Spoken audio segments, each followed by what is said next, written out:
Hello everyone, welcome to my mini blog. জানো তো, আমি এই ব্লগিং স্টার্ট করি বিয়ের বেশ কিছুদিন পর থেকেই।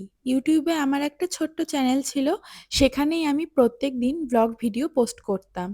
এইভাবে ব্লগিং করতে করতে আমার ওই চ্যানেলের রিচটা বেশ ভালোই বেড়ে গেছিলো। কিন্তু জানো তো, এই প্রেগনেন্সির পর থেকে আমার ব্লগ ভিডিও করাটা অনেকটাই প্রায় থেমে গেছিল। তারপর তো বেবি হলো, আর বেবি হওয়ার পর বেশ কিছুদিন আমার ব্লগিংটা স্টপ ছিল। বাট রিসেন্টলি আমি আবার স্টার্ট করেছি।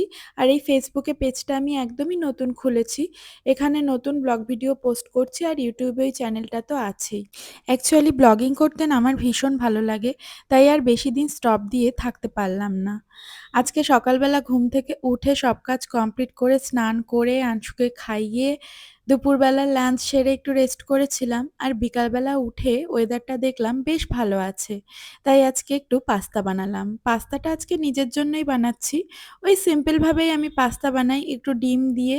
আর পাস্তা মশলাটা থাকে ঘরে, ওটা দিয়েই আমি একটু পাস্তা বানিয়ে নিই। আর আজকে জানো, দীপ অফিস থেকে তাড়াতাড়ি ফিরেছিল, তাই বললাম চলো একটু বিশালে যাই, কিছু কেনাকাটা করার ছিল। আর জানো তো, সামনেই আমরা বাড়ি যাচ্ছি। বাড়িতে মনসা পুজো আছে, তার জন্যই কিছু শপিং করতে গেছিলাম, আমার জন্য না, আনশুর জন্য।